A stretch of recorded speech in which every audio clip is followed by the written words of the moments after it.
تو اگر مایوسی کا وجود پایا جاتا ہے تو ہمیں اللہ تبارک و تعالیٰ کی رحمت کی جو امید ہے، اطمینان ہے، اس کی بارگاہ میں چل کے جو انسان کو قرب میں لے جاتا ہے، تو اگر مایوسی پائی جاتی ہے تو تبھی تو ہمیں پتہ چلے گا کہ اللہ تبارک و تعالیٰ کی جو رحمت ہے وہ مل جائے تو اس کا کتنا بڑا انعام ہوتا ہے۔ تو آگے چل کے اس حوالے سے عرض کریں گے۔ بہرحال عرض کرنے کا مقصد یہ ہے کہ اللہ تبارک و تعالیٰ کی جو رحمت ہے بہت وسیع ہے۔ بے شک بے شک، اللہ تبارک و تعالیٰ نے خود فرمایا ان رحمتی وسعت کل شیء۔ بے شک۔ مفتی صاحب کنٹینیو کریں گے، مجھے ایک بریک کی جانب بڑھنا ہے۔ ناظرین بریک سے واپس آتے ہیں، گفتگو کے سلسلے کو آگے بڑھاتے ہیں۔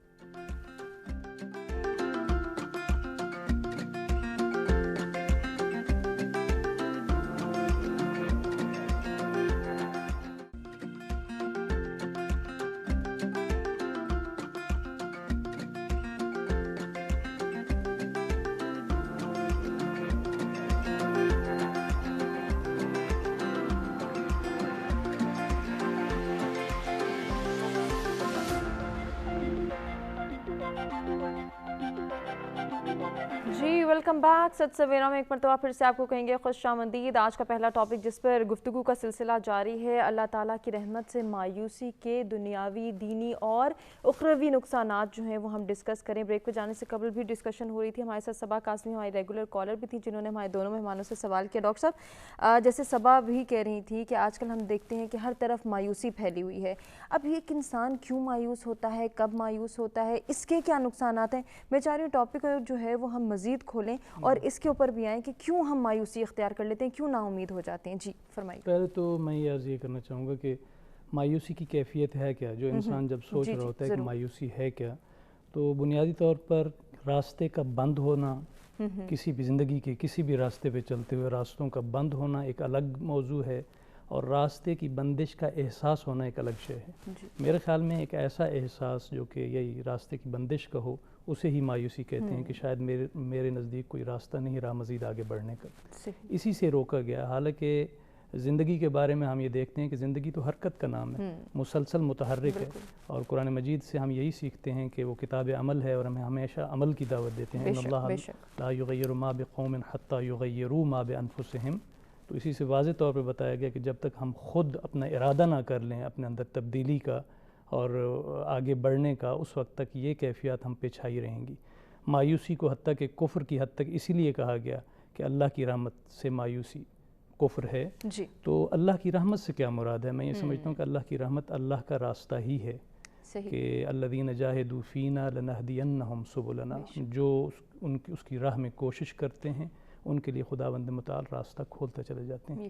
تو ہمیں یہ یقین رکھنا ہوگا کہ ایک ایسی قوت، ایک ایسی ہستی ہے اس کائنات پہ حاکم جو رحیم و کریم ہے اور انسانوں کے لیے راستے کھولتی چلی جاتی ہے۔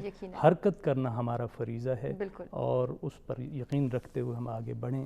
کس طرح بڑھ سکتے ہیں ڈاکٹر صاحب، اس پر مزید گفتگو کریں گے۔ ہمارے ساتھ ہمارے ریگولر کالر ذکی حسین ذکی صاحب بھکر سے موجود ہیں۔ السلام علیکم ذکی صاحب۔ سب سے پہلے تو جو میں ٹی وی سچ کا شکر گزار ہوں جی، کیونکہ ہمیں کسی نہ کسی موضوع پہ ہمیں عوام کو شریک کیا جاتا ہے، میں آپ کی شکریہ ادا کرتا ہوں اس بارے میں۔ اچھا، دوسری بات یہ ہے جی، مایوسی گناہ ہے جی، کلیئر کٹ ہے، مایوسی گناہ ہے جی۔ امید پہ دنیا قائم ہے جی، آپ امید رکھتے جائیں، مایوسی دور ہوتی جائے گی ایسا ایسا، اللہ تعالیٰ مہربانی کرتا ہے۔ مایوسی اسی لیے گناہ ہے جی، آپ مایوس جتنے بھی ہوں گے آپ کے مسائل حل نہیں ہوں گے، آپ کا ذہن پہ برڈن ہوگا، آپ کوئی کام نہیں کر سکیں گے، وہ مایوسی میں رہیں گے، بھئی یہ کام ہو جائے گا جو بیٹھ جائیں گے آپ۔ مایوسی گناہ ہے، اسی لیے اس کو سٹرگل کرنا چاہیے، امید رکھنی چاہیے۔ کہیں نہ کہیں مایوسی جو ہے نا جی، یہ انسان کو بہت بڑا نقصان بھی دے سکتی ہے، کیونکہ وہ کسی کام کا نہیں رہتا، وہ اسی آس میں لگا رہتا ہے شاید ہو یار یہ نہ۔ یہ سٹرگل کرنی چاہیے جی، مایوس نہیں ہونا چاہیے، کیونکہ یہ اللہ تعالیٰ کا نظام ہے۔ اللہ تعالیٰ کہتا ہے آپ صبر کریں اور صبر والوں کے میں ساتھ ہوں۔ مایوسی جو ہے نا یہ انسان کو کھا جاتی ہے، اسی لیے مایوس نہیں ہونا چاہیے، خواہشات محدود ہونے چاہیے، اور کوئی کام ٹھیک ہے وہ نہیں ہو رہا تو وہ دیر سے ہو جائے گا، نہیں ہو رہا تو وہ اللہ تعالیٰ کی اس میں حکمت ہوتی ہے. حالانکہ ہمیں نظر آ رہا ہوتا ہے ہمیں نقصان ہو رہا ہے, ہمیں مایوسی ہو رہی ہے, یہ کام نہیں ہو رہا ہے, ہمارا نقصان ہو گیا ہے, فلاں ہو گیا ہے, لیکن اس میں ایک حکمت ہوتی ہے اللہ تعالیٰ کی. وہ انسان کو کچھ تو اس کو نصیحت دے رہا ہوتا ہے. نقصان جب ہوتا ہے بھائی اچھائی ہوگی تو برائی کا پتہ چلے گا, کوئی میرے ساتھ برائی کرتا ہے تو مجھے اچھائی کا پتہ چلے گا. صحیح, بہت شکریہ ذکی حسین ذکی صاحب پارٹیسپیٹ کرنے کا, اور ٹاپک کو بھی آپ نے اپریشیٹ کیا اور ساتھ ہی پارٹیسپیٹ بھی کیا. مفتی صاحب, اب جیسے ذکی صاحب بھی کہہ رہے تھے کہ مایوسی گناہ ہے اور امید پہ دنیا قائم ہے, یہ باتیں ہم سوچتے ہیں, سمجھتے ہیں, مانتے بھی ہیں کسی حد تک, لیکن جس وقت ہمیں لگ رہا ہوتا ہے کہ ہمیں کسی چیز کی بہت ضرورت ہے, ہم اس کے لیے دعا مانگ رہے ہیں, بہت ایفرٹ کر رہے ہیں, لیکن وہ ہمیں نہیں مل رہی, تب ہم مایوس ہو جاتے ہیں, پھر یہ ساری باتیں جو ہیں وہ ہم بھول جاتے ہیں. ایسا کیوں ہوتا ہے؟ اصل میں ہما عرض یہ ہے کہ انسان جب کسی چیز کی طلب میں لگتا ہے تو یا کسی چیز کی طرف بڑھتا ہے کہ میں اسے پا لوں, جی جی, یا کسی اپنی منزل کو تلاش کرنے کے لیے اس کی طرف بڑھتا ہے, تو اس کے دل میں ایک امید کی کرن ہوتی ہے. جی, اور اگر اس امید کی کرن کے ساتھ ساتھ اگر تیقن کی دولت پائی جائے, یعنی کہ یہ جس طرح ڈاکٹر صاحب فرما رہے تھے کہ بھئی انسان کے ذہن میں کوئی ذات ایسی ہے صحیح, کہ جو سارا نظام ہستی چلا رہی ہے. اگر مجھے علم ہے کہ اسلام آباد سے فلاں جگہ سے فلاں چیز مل جائے گی, تو مجھے یقین ہے میں تبھی تو آگے بڑھوں گا. صحیح, اگر مجھے یقین ہی نہیں ہے تو میں اس طرف جاؤں گا تو میرے دل میں ایک عجیب سی پتہ نہیں ملے گی نہیں ملے گی. یعنی یقین کی جو پختگی ہے نا, اس کا ہونا انسان کے دل میں بہت ضروری ہے. صحیح, اگر میں اور آپ اگر اللہ تبارک و تعالیٰ کی رحمت سے پر امید ہیں, اگر ہمیں یقین ہے اس کی رحمت پر, تو ہمیں مایوس نہیں ہونا چاہیے, بلکہ ہمیں اس کو کنٹینیو رکھنا چاہیے, یعنی اپنے آپ کو اس کی بارگاہ میں ہمیشہ چکائے رکھنا چاہیے, بالکل, اس کی بارگاہ سے طلب کرتے رہنا چاہیے. اگر کوئی چیز ہمیں مل جاتی ہے تو ہم اس پر پھر شکر بھی ادا کرنا چاہیے. صحیح, نبی کریم رؤوف الرحیم صلی اللہ علیہ وسلم آپ مسجد میں تشریف فرما ہیں تو اچانک عصر کی نماز کے بعد ایک دیوار پہ ایک پرندہ آ بیٹھا. بعض نے لکھا کہ وہ چڑیا تھی, بعض نے لکھا کہ ایک اور پرندہ تھا. تو نبی کریم صلی اللہ علیہ وسلم اس کو دیکھ کر مسکرائے, یہاں تک مسکرائے کہ آپ کے دندان مبارک بھی ظاہر ہونا شروع ہو گئے. تو صحابہ کرام نے عرض کی یا رسول اللہ آخر آپ مسکرا کیوں رہے ہیں؟ فرمایا میں اس لیے مسکرا رہا ہوں کہ یہ کچھ پرندہ کہہ رہا ہے. آپ تو پرندوں کی بولیاں بھی جانتے ہیں, حیوانات کی بولیاں بھی جانتے ہیں. میرے آقا نے فرمایا یہ جو پرندہ ہے نا, اس کی چونچ میں رائی کے برابر مٹی کا ایک ذرہ موجود ہے. وہ مٹی کا ذرہ لے کے تو وہاں سے کہہ رہا ہے کہ یہ جو میری چونچ میں مٹی کا ذرہ ہے نا, یہ بہت تھوڑا ہے, یہ بہت تھوڑا ہے.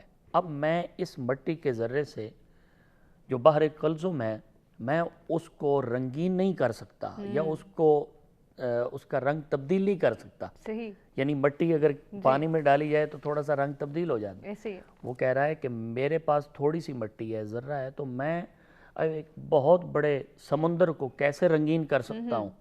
ساتھ ہی کہنے لگا کہ جس طرح یہ مٹی ہے اسی طرح انسان کے گناہ ہوتے ہیں. بالکل, اور جو بحر کلثوم ہے اس کو سامنے رکھا جائے تو وہ اللہ تعالیٰ کی رحمت ہے. سبحان اللہ, حالانکہ وہ ایک سمندر ہے لیکن اس سے بھی کئی گنا بڑھ کے اللہ کی رحمت ہے. بے شک, میرے آقا فرما رہے ہیں میں مسکرا اس لیے رہا ہوں اس کی اس بات پہ کہ اس نے کتنی بڑی ہمیں مثال دے دی ہے یقیناً, کہ یہ جو تھوڑی سی مٹی ہے اگر یہ سمندر کو نہیں تغیر کر سکتی, اس میں تغیر لا سکتی, تو پھر اللہ تبارک و تعالیٰ کی جو رحمت ہے وہ تو کئی گنا زیادہ ہے سمندر سے بڑھ کے. تو انسان کے گناہ کیسے اس کی رحمت کے آگے جو ہے وہ ہیوی ہو سکتے ہیں. تو اللہ تبارک و تعالیٰ کی رحمت بہت وسیع ہے. بے شک, بے شک. یحییٰ ہمارے ساتھ موجود ہیں ٹیلی فون لائن پہ, دیکھتے ہیں کیا شیئر کرنا چاہیں گے. السلام علیکم یحییٰ. وعلیکم السلام اور تمام آپ کے معزز مہمانوں کو سلام. اور صرف اپنی قوم کو ایک پیغام میں ضرور دینا چاہتا ہوں کہ اپنے علماء اور اساتذہ کی عزت کرنا سیکھیں. اگر کچھ سیکھنا ہے تو ان کی عزت کریں. اچھا میرا سوال ذرا ڈفرینٹ ہے, میرا بڑا لارجر اسکیل میں سوال ہے. جی کیجئے. تمام حضرات دیکھیں, بات یہ کہ ایک مایوسی ہوتی ہے کہ انسان انٹرنلی ہوتی ہے کہ وہ کسی حادثے سے یا کسی چیز سے ڈپریسڈ ہو جاتا ہے, کسی مسلسل ناکامیوں سے. ایک مایوسی ہوتی ہے جو انٹرنیشنلی پھیلائی جاتی ہے. مقصد ہے کہ کچھ لوگ ہوتے ہیں مایوسی پھیلانے کے لیے ایجنڈا لے کے آتے ہیں, کیونکہ ہمارے مسلمانوں کے خلاف اس قدر, یہ میں تمام جگہوں پہ دیکھتا ہوں اور ہمارے کچھ چینل بھی اس میں شامل ہوتے ہیں جو مایوسی پھیلا رہے ہوتے ہیں اور ان کو اس طرح پیش کرتے ہیں کہ مسلمان تباہ و برباد ہو گئے, کچھ نہیں کر سکتے ہیں, سائنس اینڈ ٹیکنالوجی میں آگے نہیں. اب بڑے حیرت انگیز بات بتاؤں, جس ملک کو آپ اتنا کہتے ہیں کہ جس ترقی نہیں, اس ملک نے ایٹم بم بنا لیا. یعنی ہم پاکستان نے ایٹم بم بھی بنا چکے ہیں. ٹھیک ہے, یہ بڑی ہماری شناخت ہے. ہوئی سوال میرا یہ ہے کہ دیکھیں, جو میں تو ان لوگوں کو نشاندہی کرنا چاہتا ہوں مایوسی پھیلاتے ہیں, جو جیسے کسی مریض کو بھی کوئی دیکھنے چلا گیا تو آپ ان سے اس قسم کی باتیں کرتے ہیں کہ بیچارہ مایوس ہو جاتا ہے. ہمیں چاہیے کہ ان سے کوئی ایسی بات کریں جس سے اس کی زندگی کی امنگ بڑھے. اب یہی میرا سوال ہے کہ آپ ان لوگوں کو کیا میسج دیں گے اور ہم کیسے سمجھیں گے یہ آدمی آپ کو صرف مایوس کرنے کے لیے آیا ہے. یہ میرا کوشچن ہے. تھینک یو سو مچ. ٹھیک ہے, بہت شکریہ یحییٰ پارٹیسپیٹ کرنے کا, اور آپ نے بڑا اچھا پوائنٹ ریز کیا ہے. اس کے حوالے سے جانیں گے ہمارے دونوں مہمانوں کے پاس کیا سجیشنز ہیں, وہ کیا سجیسٹ کرتے ہیں کہ جو لوگ مایوسی پھیلاتے ہیں ان کو کیسے روکا جائے, اور یہ انڈرسٹینڈنگ کیسے ڈیولپ کی جائے کہ یہ سامنے والا انسان جو ہے وہ مجھے مایوسی میں مبتلا کر رہا ہے, اس کو میں نے روکنا ہے, کیسے روکنا ہے, اس پر ان ڈیٹیل گفتگو کریں گے. ایک بریک کی جانب ناظرین ہمیں بڑھنا ہے, بریک سے واپس آتے ہیں, کنٹینیو کرتے ہیں.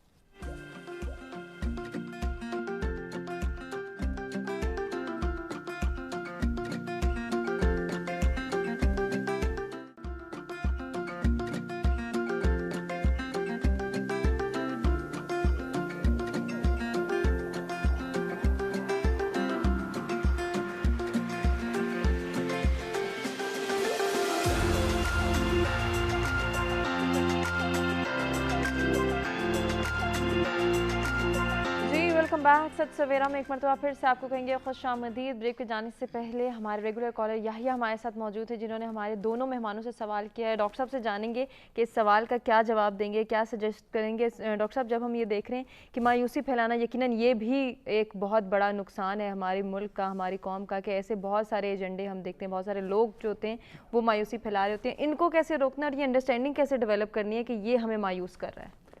جی بالکل, انہوں نے بڑے ایک امپورٹنٹ نقطے کی طرف اشارہ کیا, اور بڑا ان کا شکریہ کہ واقعی جو منفی قوتیں ہیں دنیا میں وہ اپنے مفادات کے حصول کے لیے, جیسے کہ ایک عام قاعدہ ہے کہ ڈیوائڈ اینڈ رول, تو وہ ڈویژن کے لیے منفی سوچ کو پروان چڑھاتے ہیں ہمیشہ. ایک دوسرے کے درمیان اختلافات, ایسے اختلافات جو کہ معاندانہ اور دشمنی کی حد تک ہوں, آپس میں یہ فرقہ واریت اور اس قسم کو فروغ دینا تاکہ منفی سوچ ڈیولپ ہو.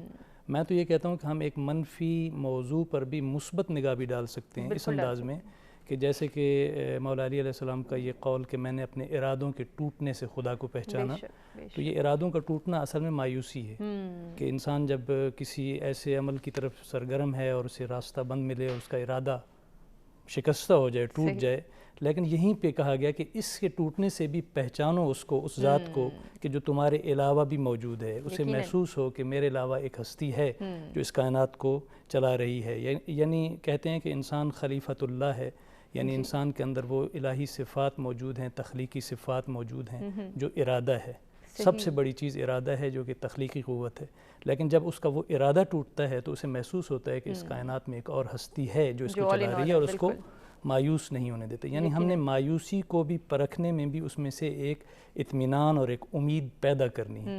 تو منفی قوتوں کا تو کام ہی یہی ہے کہ انہوں نے مایوسی پھیلانی ہے تاکہ ان کے مفادات کا حصول ہو. صحیح بالکل. ان کو ہم نے روکنا کیسے ہے؟ مفتی صاحب آپ کیا کہنا چاہیں گے, کیسے ان قوتوں کو روک سکتے ہیں؟ ان کے آگے جو ہے وہ ہم دیوار کی طرح کھڑے ہو سکتے ہیں کہ اب ان کا کوئی کام نہیں ہے, ہم تو مضبوط ہیں, ہمارے جو ہے وہ مایوسی نہیں ہو سکتی, یا ہم مضبوط ہو کے ہی سب کچھ کریں گے, آگے چلیں گے اور ترقی کریں گے. جی بالکل.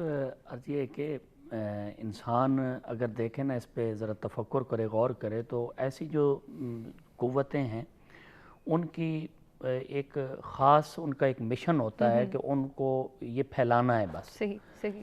تو مایوسی جو ویسے بھی گناہ ہے اور اس طرح کی جو بات پھیلاتا ہے, میں سمجھتا ہوں کہ اس کا ایمان سے اور قرآن سے شاید کوئی تعلق جو ہے نا وہ نہیں. اس لیے کہ اگر ہم اللہ تبارک و تعالیٰ کی ذات پہ ایمان رکھتے ہیں نا، تو اس کی ذات پر ایمان رکھتے ہوئے ہمیں کم از کم یہ ایسا نہیں سوچنا چاہیے، اللہ تبارک و تعالیٰ کی کم از کم رحمت کو سامنے رکھنا چاہیے، امید کو سامنے رکھنا چاہیے، اور یہ سوچنا چاہیے کہ ہم اگر ذرا بھر بھی اپنے راستے سے ہٹیں گے تو ہمیں کوئی نہ کوئی سیدھے راستے پہ چلانے والا ہے۔ یقیناً جو مومن ہے، جو ایمان والا ہے، کم از کم اس کا جو عقیدہ ہے، اس کے عقیدے کی جو پختگی ہے وہ اسی طرح سے ہو سکتی ہے کہ اس کو اللہ تعالیٰ کی ذات پہ یقین ہو۔ اب میں یہاں پہ کچھ احادیث اور مرویات میں ہم نے پڑھا ہے کہ انسان جب اللہ تبارک و تعالیٰ کی ذات پوری دنیا سے مایوس ہو جاتا ہے، اس کی ذات کی طرف توجہ کرتا ہے، اگر اس کی ذات کی طرف ہلکی سی توجہ کرتا ہے نا، تو پھر انسان ایک ایسا اپنے آپ کے سامنے نور محسوس کرتا ہے، ایک ایسی روحانیت محسوس کرتا ہے کہ یار شاید مجھے دنیا نے تو دھتکار دیا ہے، دنیا کے دروازے تو شاید میرے لیے بند ہو گئے، مگر ایک دروازہ ایسا ہے کہ جس بارگاہ میں اگر ایک آنسو بہایا جائے تو اس ایک آنسو کی قیمت بھی نہ جانے کتنی نیکیوں سے بڑھ کے ہوتی ہے۔ بالکل ایسے ہی قیامت کا دن ہوگا، اللہ تبارک و تعالیٰ کی بارگاہ میں ایک شخص لایا جائے گا جس کے اوپر جہنم گناہوں کی وجہ سے واجب ہو چکی ہوگی۔ رب ذوالجلال جب اس کو حکم دے گا کہ جہنم کی طرف لے جاؤ، تو جبریل امین عرض کریں گے یا اللہ فلاں بھی جہنم میں جا رہا ہے، فلاں بھی جہنم میں جا رہا ہے، فلاں بھی، اس کا نام بھی لیا۔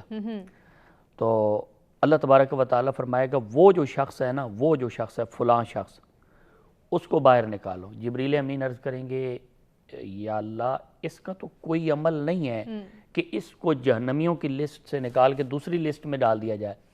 اس وقت رب ذوالجلال کی طرف سے آواز آئے گی، خالق کائنات کی طرف سے، کہ اے جبریل میں نے سنا تھا دنیا میں جب یہ لوگوں کی طرف سے مایوس ہو چکا تھا نا، بڑی بڑی قوتوں نے اس کو مایوسی دلائی، بڑے بڑے لوگوں نے اس کو مایوسی کی طرف بلایا، مگر اس نے دو جملے اپنی زبان پہ رکھے تھے، یا حنانو یا منانو۔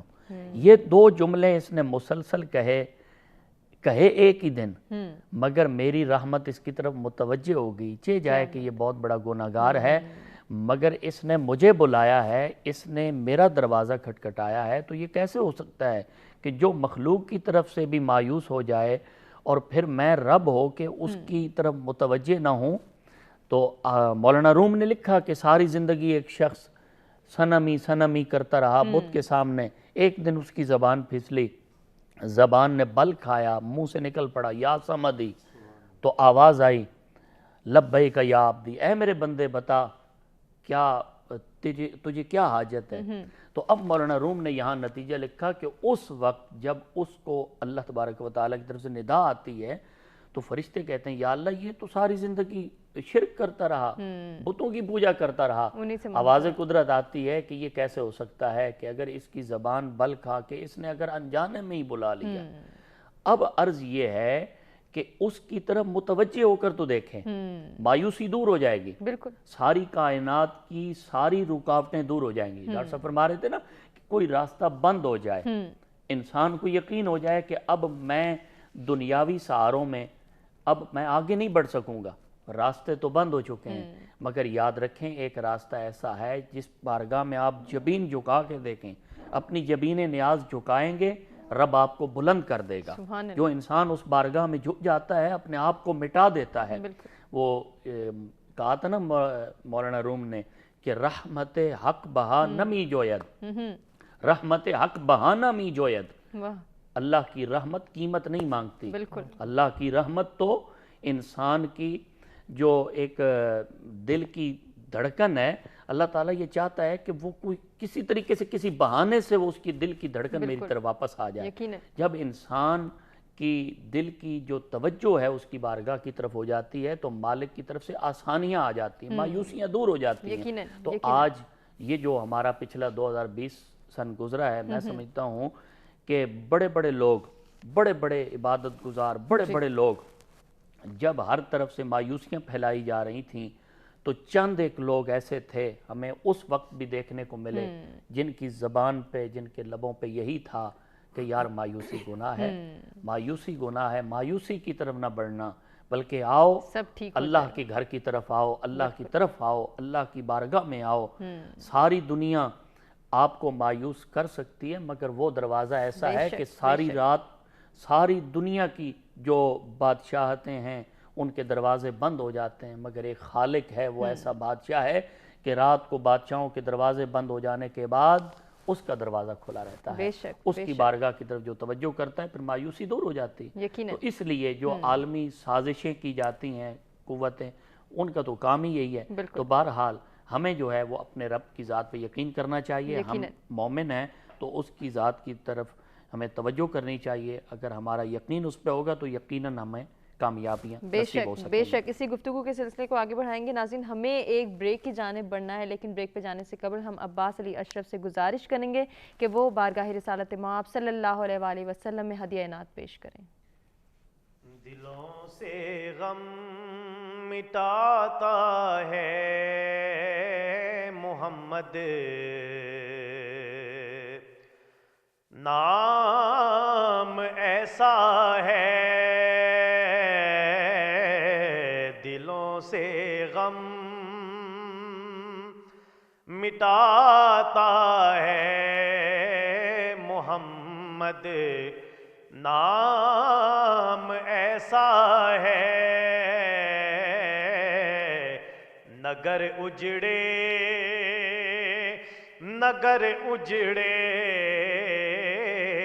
نگر اجڑے بساتا ہے محمد، نام ایسا ہے۔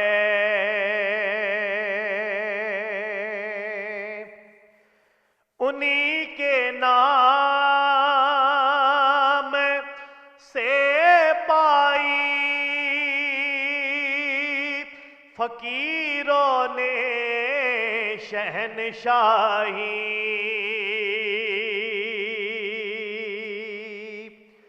انہی کے نام سے پائی فقیروں نے شہنشاہی، خدا سے بھی ملاتا ہے محمد، نام ایسا ہے، خدا سے بھی ملاتا ہے محمد، نام ایسا ہے۔ انہی کے ذکر سے روشن رتے پھر لوٹ آتی ہیں، نصیبوں کو جگاتا ہے یہ محمد، نام ایسا ہے، نصیبوں کو جگاتا۔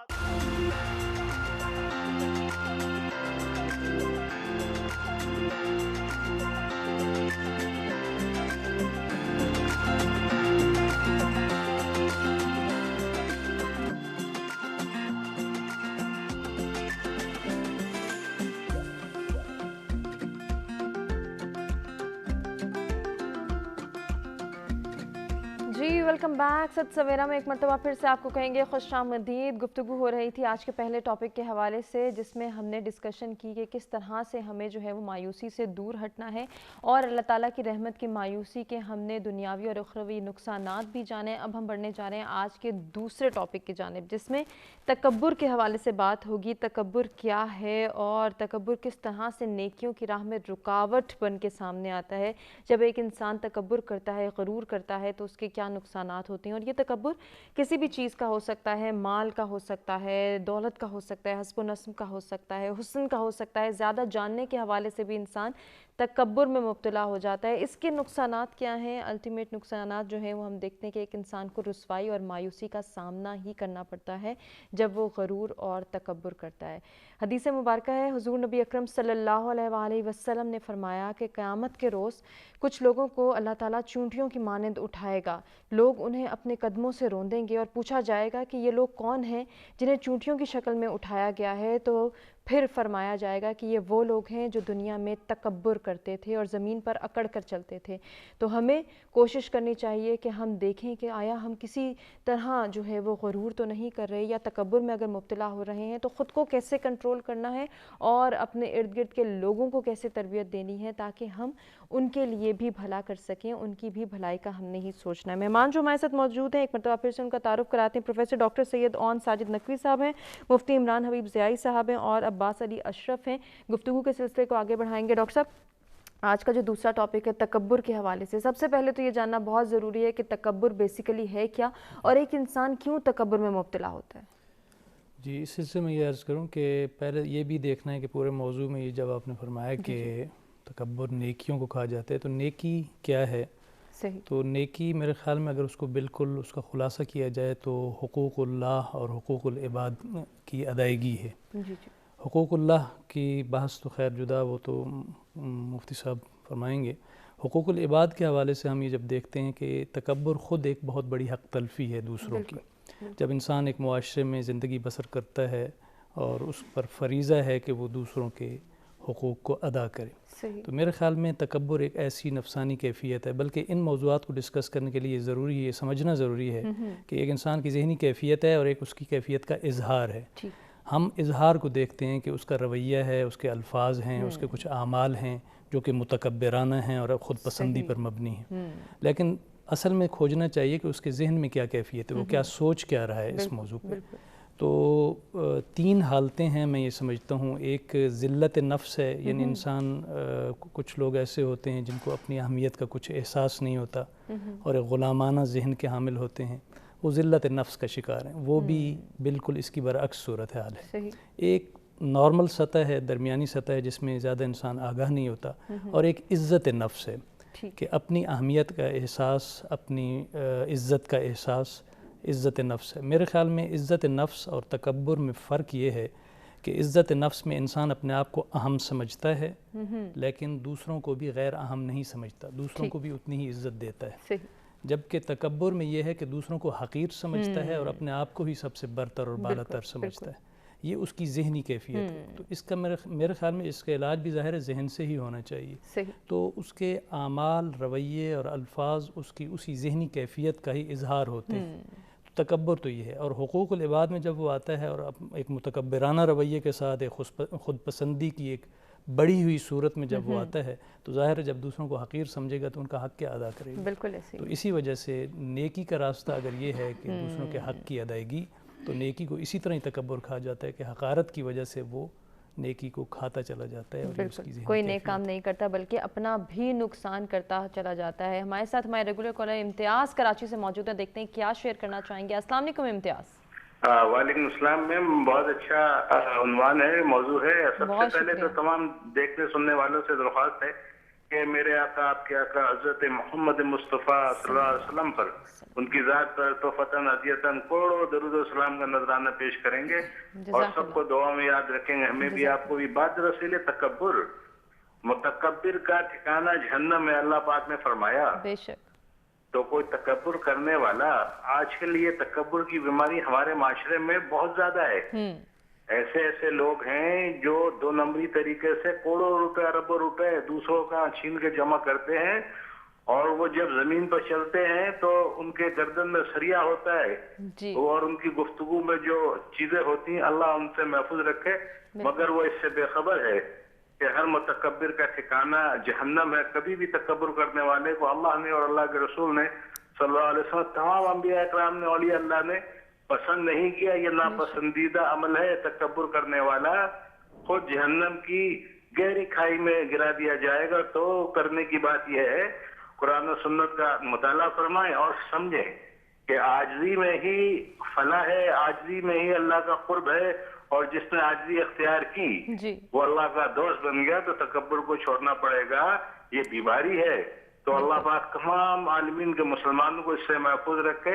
ہیرے جواہرات، دولت، یہ مادی چیزیں سب فنا ہونے والی ہیں، ختم ہونے والی ہیں، اور ہمیشہ رہنے والی ذات اللہ پاک ہے، اور آپ کے نیک اعمال ہیں۔ تو کوشش کرنی چاہیے کہ نبی پاک صلی اللہ علیہ وسلم کو اس میں اسنا پہ عمل کرے، اور تکبر کو ٹھکرا دے، تکبر کو چھوڑ دے، تکبر سے باز آ جائے، اور سب کو دعاؤں میں یاد رکھیں۔ السلام علیکم۔ بہت شکریہ امتیاز پارٹیسپیٹ کرنے کا اور اتنی اچھی اچھی باتیں ہمارے ساتھ شیئر کرنے کا۔ مفتی صاحب، جس طرح سے تکبر کے حوالے سے بات ہو رہی ہے، دو کیفیات میں ڈسکس کرنا چاہوں گی۔ ایک وہ انسان جو جانتے سمجھتے اور بوجھتے ہوئے جو ہے تکبر اختیار کرے، اور وہ دوسرا انسان جو نہیں جانتا کہ وہ تکبر میں مبتلا ہے۔ کیا ان دونوں کا جو ہے وہ الٹیمیٹ ایک ہی اینڈ ہونا ہے، ایک ہی نتیجہ نکلنا ہے کہ دونوں کے نصیب میں رسوائی ہے؟ جی، میں اس میں یہ بات ضرور ایڈ کروں گا۔ ڈاکٹر صاحب نے بڑی خوبصورت اس کی شروع میں وضاحت کر دی ہے کہ بہت ساری چیزیں ہیں کہ جن کا ظاہر دیکھتے ہیں اس کا باطن نہیں دیکھتے۔ اب آپ نے بھی اسی کے متعلقہ ہی سوال کیا ہے کہ بھئی آیا وہ بندہ جسے معلوم ہے کہ میں تکبر میں مبتلا ہوں، اور جس کو نہیں پتا حالانکہ وہ تکبر کا جو اس سے باتیں وہ ظاہر ہو رہی ہیں، تو ان میں بہت سارا فرق ہے۔ اب ایک شخص ہے جس کو دیکھا جاتا ہے کہ وہ لباس اپنا تہہ بند یا شلوار، یا جو اپنا شلوار ہے وہ ٹخنوں سے نیچے ہے اس کی، تو اب ہم دیکھتے ساتھ ہی اس پہ فتویٰ لگا دیں کہ یار وہ متکبر ہے، وہ اس کی جو شلوار ہے وہ ٹخنوں سے نیچے ہے۔ بھئی آپ اس پہ فتویٰ نہیں لگا سکتے، اس لیے کہ ممکن ہے کہ اس کا اس طرف دھیان ہی نہ ہو، ہم اس کو کہہ دیں کہ بھئی یار آپ نے ایسا کیا۔ ایک وہ شخص ہے کہ جس نے بہت خوبصورت لباس پہنا ہے، اور وہ اپنے لباس کو جو ہے وہ لوگوں کو دکھانا چاہتا ہے، اس کے دل میں یہ چیز آ رہی ہے کہ لوگ مجھے برتر سمجھیں، اور وہ دوسروں کو برا سمجھ رہا ہوتا ہے۔ ایک ہے کہ انسان اچھا لباس پہنے لیکن کسی کو حقیر نہ جانے، وہ حالت بھی ٹھیک ہے۔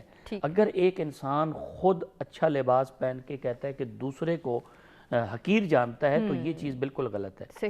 اور پہلی بات تو یہ ہے کہ ہم کسی کو اس پہ فتویٰ نہیں لگا سکتے ظاہر کو دیکھ کے۔ اگر کسی انسان کے علم میں ہے کہ میں تکبر ایسا کر رہا ہوں، تو اس کو اس بات سے سوچنا چاہیے۔ قرآن حکیم نے فرمایا، اللہ تبارک و تعالیٰ ارشاد فرماتا ہے، ان الذین یستکبرون عن عبادتی سیدخلون جہنم داخرین۔ فرمایا وہ لوگ جو تکبر کرتے ہیں میرے بندوں میں سے، سیدخلون جہنم داخرین، ان قریب ان کو جہنم میں ڈالا جائے گا۔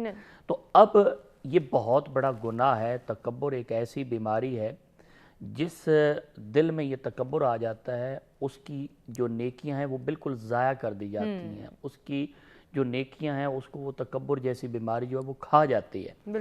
اب جیسا کہ آپ نے بھی اس حدیث پاک کی طرف اشارہ کیا کہ قیامت کے دن چونٹیوں کی طرح اٹھائے جائیں گے، اور یہ بھی آتا ہے کہ حدیث پاک میں کہ جب قیامت کا دن ہوگا تو ایسے جو متکبر لوگ ہوں گے چونٹیوں کی طرح چل رہے ہوں گے، اور دوسرے لوگ ان کو روند رہے ہوں گے۔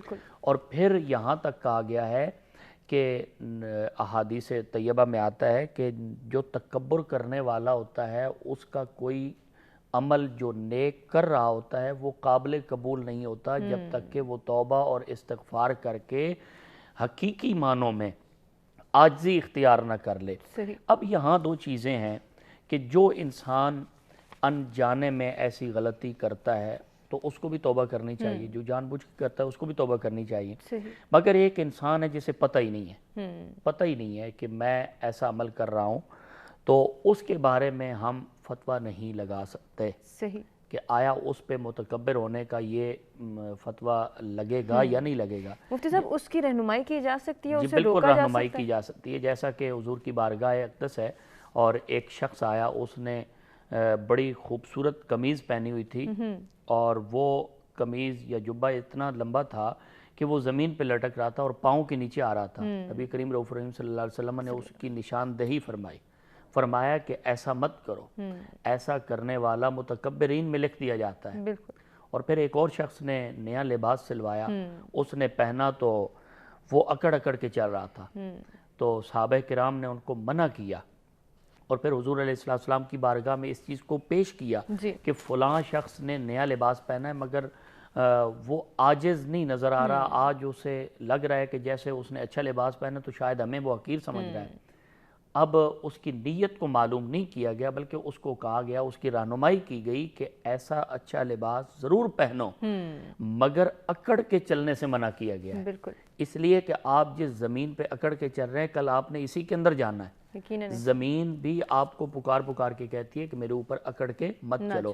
اب اللہ کے نبی حضرت سلیمان علیہ السلام، آپ کا تخت ہوا پہ بلند ہوتا ہے، پہلے بھی آپ کے اس پروگرام میں میں نے شاید اس روایت کو ذکر کیا تھا، ایک موقع پر تکبر کا ہی پروگرام تھا، تو آپ کا جب تخت آسمان کی طرف بڑھتا ہے، آسمان کے بالکل اتنا قریب تھا کہ وہاں پہ فرشتوں کی آواز آسانی سے سنائی دی جا سکتی تھی، تو اس وقت کئی ہزار لوگ تھے، کئی ہزار جنات تھے، کئی ہزار جو ہے وہ چرند پرند تھے، آپ کے تخت پہ پورے سارے موجود تھے۔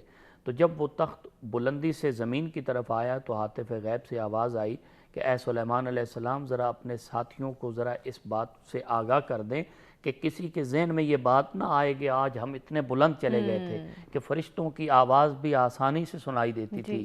یاد رکھیں جو رب بلندی پہ لے جا سکتا ہے، اگر کوئی بندہ اپنے دل میں غرور کرے گا کہ فلاں بلند نہیں ہوا میں بلند ہو گیا ہوں، تو اب میں رب جس طرح بلندی پہ لے جا سکتا ہوں اسی طرح زمین میں بھی لے جا سکتا ہوں۔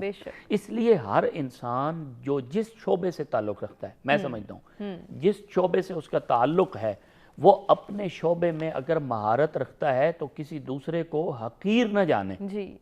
اگر کسی میں کمی دیکھتا ہے، کوتاہی دیکھتا ہے تو اس کی اچھے کی طرف رہنمائی کرے، نہ کہ وہ اپنے دل میں ایسی بری سوچ سوچے یا کسی کو حقیر جانے یا کسی کو اپنے سے نیچا سمجھے۔ اس چیز سے منع کیا گیا ہے اور اللہ تبارک و تعالیٰ اس چیز سے ناراض ہوتا ہے، اور یہ کبیرہ گناہ ہے، اور کبیرہ گناہ استغفار اور توبہ کے علاوہ معاف نہیں ہوتا۔ صغیرہ گناہ تو معاف ہو جاتے ہیں اچھے اعمال کرنے سے، نیکی کرنے سے، لیکن جو کبیرہ گناہ ہوتا ہے وہ بالکل معاف نہیں ہوتا۔ اس لیے آج کا جو ٹاپک ہے وہ بہت اہم ہے کہ اس چیز کو ہم سمجھیں کہ جو تکبر ہے اگر وہ کریں گے تو وہ نیکی کے راستے میں رکاوٹ بن جائے گا۔ اس لیے آپ ایسا نہ کریں کہ نیکیاں کمائیں اور ادھر تکبر اگر کسی کے اندر معاذ اللہ ہے تو وہ نیکیاں ضائع کر رہا ہے۔ اس لیے کوشش کریں کہ نیکیوں کو جمع کرنے کی کوشش کی جائے، نیکیوں کو ضائع بالکل۔ یہ کوشش کیسے کر سکتے ہیں اس کے حوالے سے بات کریں گے، ہمیں ایک بریک کی جانب بڑھنا ہے۔ بریک کو جانے سے قبل عباس علی اشرف سے گزارش کہ وہ ہدیہ نعت پیش کریں، بسم اللہ کیجیے۔ ہاں کرم کے جھنڈے لگے ہوئے ہیں، نبی کا صدقہ علی کا صدقہ، کرم کے جھنڈے لگے ہوئے ہیں، نبی کا صدقہ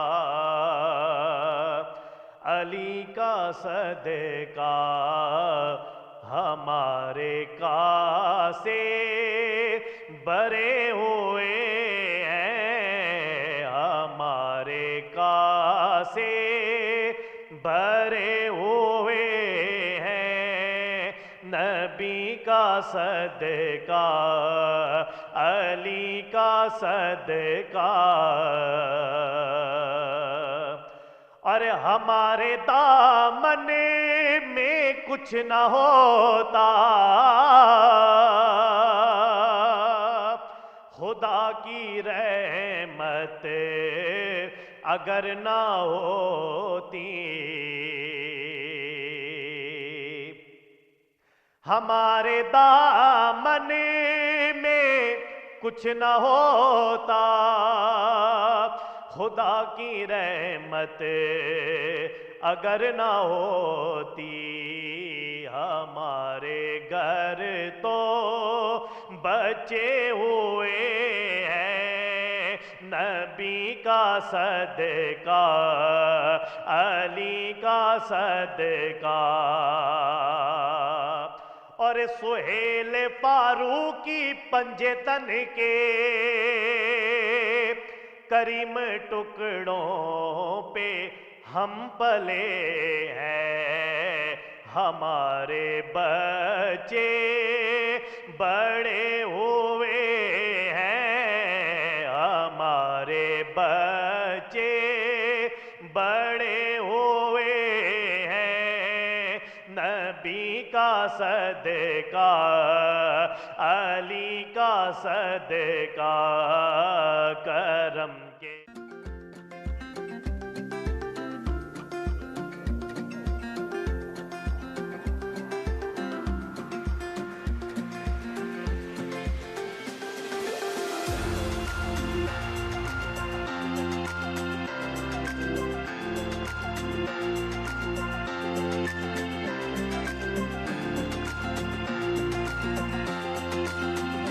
جی ویلکم بیک، ست سویرا میں ایک مرتبہ پھر سے آپ کو کہیں گے خوش آمدید۔ ہم گفتگو کر رہے ہیں تکبر کے حوالے سے۔ تکبر نیکیوں کی راہ میں رکاوٹ ہے اور اس کے کیا نقصانات ہیں وہ ہم جان رہے ہیں۔ اسی سلسلے کو آگے بڑھائیں گے ڈاکٹر صاحب، جیسے کہ تکبر کے حوالے سے بات ہو رہی تھی، تو آج کل ہم دیکھتے ہیں کہ ہمارے مزاج بھی تکبرانہ ہو گئے ہیں۔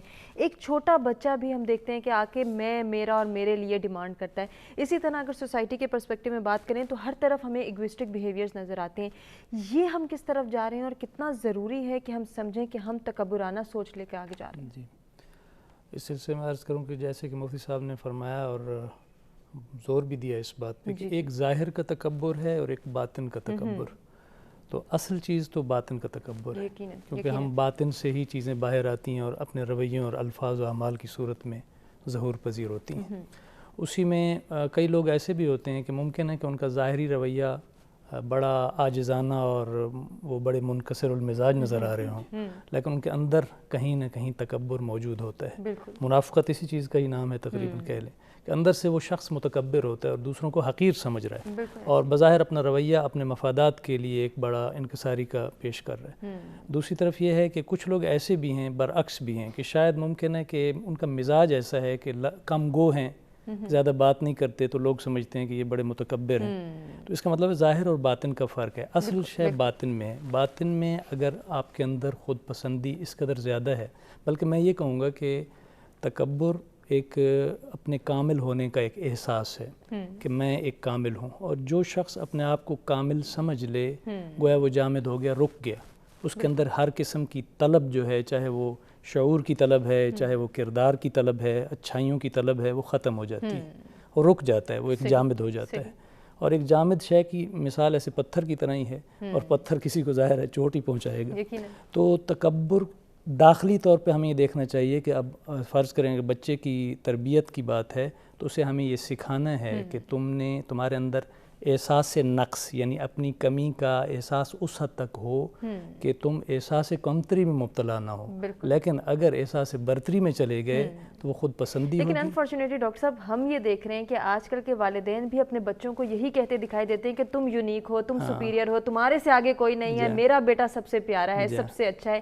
یہ سوچ تو ہم خود ڈیولپ کر رہے ہیں۔ جی ہاں، بالکل ایسا ہے۔ اور میں یہ کہہ رہا ہوں کہ اگر جب تک ہم اعتدال کا رخ نہیں کریں گے، جو کہ ہمیں سکھایا بھی گیا، اپنے قرآن و سنت سے بھی سکھایا گیا کہ معتدل مزاجی کو پروان نہیں چڑھائیں گے اور بچوں کو دونوں صورتیں نہیں دیں گے۔ اگر آپ فرض کریں بچے کو حوصلہ افزائی نہیں کرتے تو وہ احساس کمتری میں چلا جاتا ہے، لیکن اگر کچھ ضرورت سے زیادہ اس کی اس طرف لے جاتے ہیں تو وہ ظاہر ہے وہ ایک جو نفسیاتی مرض ہے، نرگسیت یعنی خود پسندی کی انتہائی صورت، جس میں انسان یہ سمجھتا ہے کہ میں ہی میں ہوں اور میرا نظریہ، میرا جو کچھ بھی ہے یہ حرف آخر ہے، میرا سچ آخری سچ ہے، کسی کی کوئی حیثیت نہیں ہے، یہاں تک جا پہنچتا ہے۔ اور پھر یہ بھی کہوں کہ تکبر فقط انفرادی نہیں ہے، قوموں میں بھی تکبر ہوتا ہے، کچھ طبقات میں بھی متکبر ہوتے ہیں۔ آج ہم دنیا میں دیکھ رہے ہیں کہ جنہیں ہم بڑی طاقتیں کہتے ہیں، جنہوں نے پوری دنیا کو اپنے تسلط میں لے کر ایک مفاد پرستانہ ایک گیم کھیل رہے ہیں، تو یہ بھی ایک تکبر ہے۔ تکبر فقط زیبا ہے اس ہستی کو جو اس کائنات کی خالق ہے، اس کے علاوہ انسان کے لیے یہ کبھی نہیں ہو سکتا۔ یقیناً ہم یہ کیسے سوچ سکتے ہیں کہ ہم جو ہے وہ اپنی تربیت میں بہتری لائیں، اور ہمیں تربیت میں ہی بہتری لائیں گے، چاہے ہم والدین ہیں، چاہے ٹیچرز ہیں، چاہے ہم سوسائٹی کے بزرگ ہیں، مفتی صاحب، تو تبھی ہم آنے والی نسل کو سنوار سکتے ہیں۔ آنے والی نسل یا موجودہ نسل کی جب ہم بات کرتے ہیں تو ہم یہ دیکھ رہے ہیں کہ وہی سپریورٹی کمپلیکس ہے ہر کسی کو، کہ جو میں کہہ رہا ہوں یہی پرفیکشن کی جانب جا رہا ہے، اس کے علاوہ کسی کی رائے کو میں نے تسلیم نہیں کرنا، کسی کا مشورہ نہیں لینا، جو میں نے کہہ دیا یہی حرف آخر ہے۔ اس کو کس طرح سے روکا جا سکتا ہے؟ جی میں اس پہ یہی کہنا چاہتا ہوں کہ دیکھیں جی، اگر انسان اپنی اولاد کی تربیت چاہتا ہے، اپنی آنے والی نسلوں کی تربیت کو بہتر ان کا مستقبل چاہتا ہے، تو ہمیں قرآن و سنت کو اس کا مطالعہ ضرور کرنا ہوگا کہ ہمیں قرآن و سنت سے کیا ملتا ہے، آخر اس کا مفہوم کیا ہے تکبر کا۔ اگر ہم بغور مطالعہ کریں تو ہمیں یہ بات ملتی ہے کہ جو تکبر اور بڑائی ہے، یہ تو حدیث قدسی میں آیا ہے، اللہ رب العالمین نے فرمایا کہ یہ بڑائی اور تکبر یہ میری دو چادریں ہیں، ٹھیک ہے، جو اس میں ہاتھ ڈالے گا فرمایا میں اسے ہلاک کر دوں گا، اس کو عذاب میں ڈالوں گا، اس کو جہنم میں جانا پڑے گا، جو اللہ تبارک و تعالیٰ کی چادر کی طرف اپنے آپ کو بڑھائے گا۔ اب اگر انسان اس چیز کو دیکھے تو یہ بہت بڑی برائی میں سمجھوں گا یہ ہے، اور جیسا کہ ڈاکٹر صاحب نے فرمایا کہ یہ بڑی بڑی قوموں میں بھی پایا جاتا ہے، جی بالکل، اور انسان کے اندر انفرادی طور پہ بھی یہ چیز پائی جاتی ہے۔ ہم نے بڑے بڑے لوگ دیکھے ہیں کہ جو صاحب مطالعہ ہوتے ہیں، صاحب علم ہوتے ہیں، مگر فقط اس بات پہ انہیں گھمنڈ ہوتا ہے کہ ہم جو علم حاصل کر چکے ہیں، شاید آنے والی جو نسلیں ہیں یہ اس علم تک کی ہوا کو بھی نہیں پہنچ سکتے۔ تو اب یہاں بھی کہیں نہ کہیں غرور اور تکبر کو دیکھا جا سکتا ہے۔ اگر کوئی انسان اپنے خاندان پہ، اپنے حسب نسب پہ فخر کرتا ہے تو اس چیز سے بھی منع کیا گیا ہے۔ اب اگر ہم آنے والی نسلوں کا بہتر مستقبل چاہتے ہیں تو ہمیں یہ چاہیے کہ ہم اپنی ذات سے، اپنے گھر سے، اپنی فیملی سے، اپنی اولاد سے، اپنے بچوں سے یہ سٹارٹ لیں۔ اگر جیسا کہ پہلے آپ نے ہی بلکہ یہ بات کی کہ ہمارے جو والدین کا ایک رویہ ہوتا ہے اولاد کے سامنے، بچے تو سیکھتے ہیں، بچوں کے دلوں پہ وہ چیزیں نقش ہو رہی ہوتی ہیں کہ ماں باپ اگر ہمیں یہ چیز سکھا رہے ہیں تو یار یہ ٹھیک ہے کہ یہ کہہ رہے ہیں کہ آپ اچھے ہو، آپ اچھے ہو۔ اگر آپ کسی غریب کے بچے کو برا کہہ رہے ہیں، کسی کو حقیر جان رہے ہیں، اگر ان کے کھانے کو یہاں تک کہ حقیر کہہ رہے ہیں، اپنے کھانے کو اچھا کہہ رہے ہیں، تو اس چیز سے بھی منع کیا گیا۔ یعنی لباس سے، کھانے پینے سے، رہن سہن سے، بول چال سے۔ اب کیا آپ حدیث پاک کا مطالعہ کریں نا، ایک مرتبہ نبی کریم رؤوف رحیم صلی اللہ علیہ وسلم کی آپ کی مسجد نبوی کے قریب کا ایک ماحول تھا، تو حضرت ابو ذر غفاری رضی اللہ تعالیٰ عنہ ایک روایت میں ملتا ہے، اور ایک روایت میں ایک اور صحابی کا نام ملتا ہے، جب انہوں نے حضرت بلال حبشی رضی اللہ تعالیٰ عنہ کو صرف کالا کہا تھا، یعنی ان کو صرف ان کی جو ایک رنگت تھی اس کو سامنے رکھ کے ان کو کالا کہا تھا، تو یہ بات نبی کریم رؤوف الرحیم صلی اللہ علیہ وسلم کی بارگاہ تک پہنچی۔ حضرت بلال حبشی کے صرف 2 آنسو نکلے تھے، اللہ کے محبوب علیہ السلام اپنی جگہ سے کھڑے ہو گئے تھے اور فرمایا تھا کہ کیا تمہارے اندر سے ابھی تک وہ جہالت کے دور کی بات نہیں گئی؟ یا رسول اللہ ہوا کیا ہے؟ فرمایا کہ آج بلال حبشی رضی اللہ تعالیٰ عنہ کو آپ نے صرف اتنے جملے کیوں کہے؟ اب یہ بات ہمیں تربیت کے طور پہ لینی چاہیے اور اپنی زندگی میں شامل کرنی چاہیے۔ آج ہم کسی کو حقیر جانتے ہوئے کسی کو کوئی نام دے رہے ہوتے ہیں، کسی کے حسب نسب پہ تان کر رہے ہوتے ہیں، کسی کے پیشے پہ ہم تان زنی کر رہے ہوتے ہیں۔ ہمیں سوچنا چاہیے کہ یار جیسا بھی ہے، ہمارے آقا کریم علیہ السلام جب تشریف لائے تھے تو انہوں نے تو یہ رنگت کے فرق مٹائے تھے، انہوں نے تو نسل کے فرق مٹائے تھے، انہوں نے تو گورے کالے کو، امیر غریب کو، اپنے پرائے کا یہ فرق مٹایا تھا کہ میں ایک ایسی امت کا نبی بن کے آیا ہوں، میں ایک ایسا نبی ہوں کہ یہ جو درس دے رہا ہوں کہ کوئی کسی گورے کو کالے پر، کسی کالے کو گورے پر، کسی امیر کو غریب پر، کسی غریب کو امیر پر کوئی فوقیت حاصل نہیں ہے۔ بالکل مفتی صاحب، ہمیں یہ انڈرسٹینڈنگ کیسے ڈیولپ کرنی ہے؟ آپ دونوں کے پاس کیا سولوشنز ہیں، کیا سجیشنز ہیں، آپ ہی سے جانیں گے۔ ایک بریک کی جانب بڑھیں، بریک سے واپس آتے ہیں، کنٹینیو کرتے ہیں۔